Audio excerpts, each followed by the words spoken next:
અગત્યના સમાચાર અમરેલીમાં ગેરકાયદે સિંહ દર્શન મામલે વન વિભાગ એક્શનમાં. કોર્ટે બંને આરોપીઓના 2 દિવસના રિમાન્ડ કર્યા છે મંજૂર.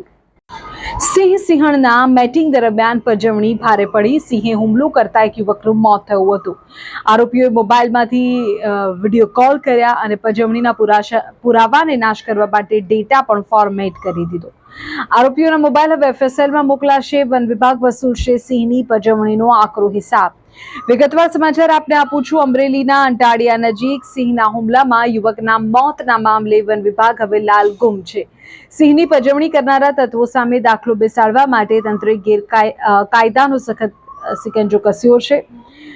ગેરકાયદે સિંહ દર્શન અને સિંહની પજવણીના મામલામાં પકડાયેલા બંને આરોપીઓને કોર્ટમાં રજૂ કરાતા અદાલતે તેમના 2 દિવસના રિમાન્ડ મંજૂર કર્યા છે.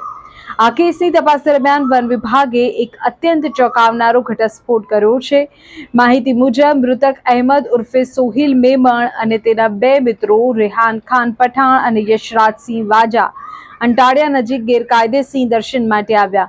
આ નરાધમોએ હદ વટાવીને સિંહ અને સિંહણના મેટિંગ દરમિયાન તેમની ભારે પજવણી કરી, જેનાથી ગુસ્સે ભરાયેલા સિંહે વળતો હુમલો કર્યો અને તેમાં એક યુવકનો જીવ ગયો.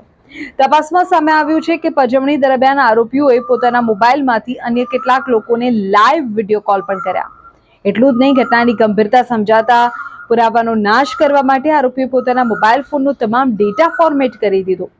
હવે વન વિભાગ આ ફોનને FSLમાં મોકલવાની તૈયારી કરી રહ્યું છે કે જેથી ડિલીટ થયેલો ડેટા અને વિડીયો પાછા મેળવી શકાય. તમને જણાવી દઈએ કે વન વિભાગ દ્વારા વન્યજીવ સંરક્ષણ ધારા હેઠળ નોંધાયેલા આ ગુનામાં 3 થી 7 વર્ષની કડક સજાની જોગવાઈ છે. વન વિભાગ રિમાન્ડ દરમિયાન આરોપીઓ પાસેથી વધુ પુરાવા એકત્ર કરવા પૂછપરછ ચલાવી રહ્યું છે. જંગલના રાજાની શાંતિ ભંગ કરનારા અને કાયદાનો મજાક ઉડાવનારા માટે આ એક કિસ્સો છે એ ચેતવણી સમાન છે. વન વિભાગ હવે આ મામલે સહેજ પણ ઢીલ મૂકવાના મૂડમાં નથી.